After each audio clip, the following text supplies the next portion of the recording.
Survei SMRC ungkap alasan elektabilitas Anies makin anjlok jelang 2024. Dengan elektabilitas Anies itu turun. Anies saat ini elektabilitasnya 11,5%. Kalau sebelumnya kan Anies tinggi, 15-20%.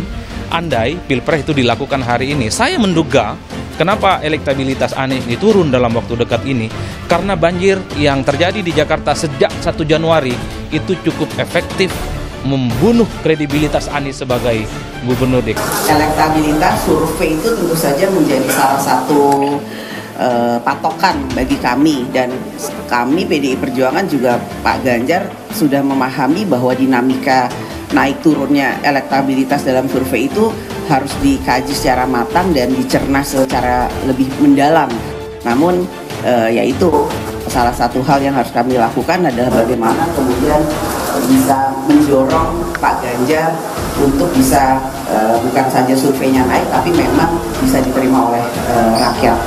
Ya, ada beberapa alasan yang membuat saya yakin bahwa Anies Baswedan ini akan gagal maju di pemilu 2024. Tahu tidak, akhir-akhir ini sering muncul tudingan bahwa pada pemilu 2024 nanti Anies Baswedan akan dijegal. Ngeri sekali kan tudingannya. Ya, coba perhatikan saja bagaimana narasi penjegalan terhadap Anies Baswedan ini sangat masif dimainkan oleh para oposisi. Bahkan bukan hanya oleh oposisi, namun tokoh agama seperti Din Samsudin juga ikut mengangkat isu tersebut. Coba bayangkan saja, parah sekali kan? Padahal kalau dinalar secara akal sehat, justru yang berpotensi menjegal Anies Baswedan itu adalah partai-partai yang ada di dalam koalisi perubahan. Jadi bukan dari pihak luar. Hasil riset dari berbagai lembaga survei menunjukkan adanya penurunan elektabilitas bakal calon presiden koalisi perubahan untuk Persatuan atau KPP Anies Baswedan jelang pemilihan umum 2024. Saiful Mujani Research and Consulting atau SMRC membuat penelitian dan survei terkait penyebab fenomena anjloknya elektabilitas Anies. Peneliti SMRC Saiful Mujani memaparkan hasil survei itu menunjukkan elektabilitas Anies turun karena beberapa faktor. Penurunan elektabilitasnya disebabkan lantaran posisi ideologis Anies yang berbeda dengan mayoritas masyarakat. Di sisi lain, anjloknya elektabilitas Anies juga disebabkan oleh persepsi publik, kondisi ekonomi dan tingkat kepuasan terhadap kinerja Presiden Joko Widodo mengalami peningkatan, sehingga Anies sebagai sosok antitesis Jokowi turun elektabilitasnya. Padahal kata Saiful, pada Desember 2022 elektabilitas Anies sempat di angka 28,1%. Suaranya seimbang dengan Prabowo Subianto. Saat itu suara Anies mengalami kemajuan dari 23,5% pada Mei 2021, kemudian menjadi 28,1% di Desember 2022. Namun memasuki 2023 sampai survei terakhir di awal Mei 2023, Anies mengalami penurunan yang cukup signifikan dari 28,1% pada Desember 2022 menjadi 19,7% di awal Mei 2023. Penurunan pada Anies sekitar 8,4%.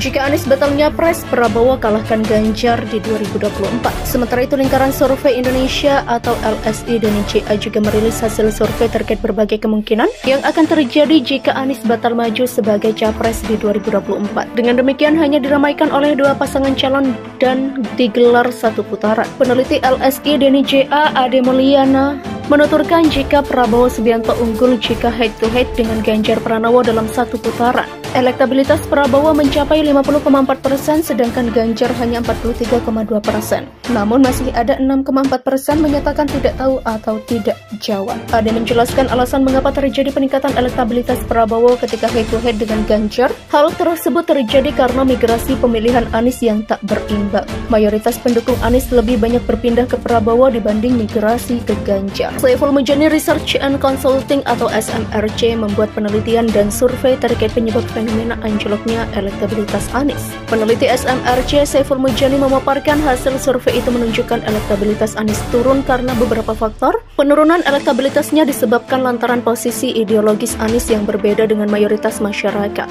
Di sisi lain, anjloknya elektabilitas Anies juga disebabkan oleh persepsi publik, kondisi ekonomi dan tingkat kepuasan terhadap kinerja Presiden Joko Widodo mengalami peningkatan, sehingga Anies sebagai sosok antitesis Jokowi turun elektabilitasnya. Padahal kata Saiful, pada Desember 2022 elektabilitas Anies sempat di angka 28,1%.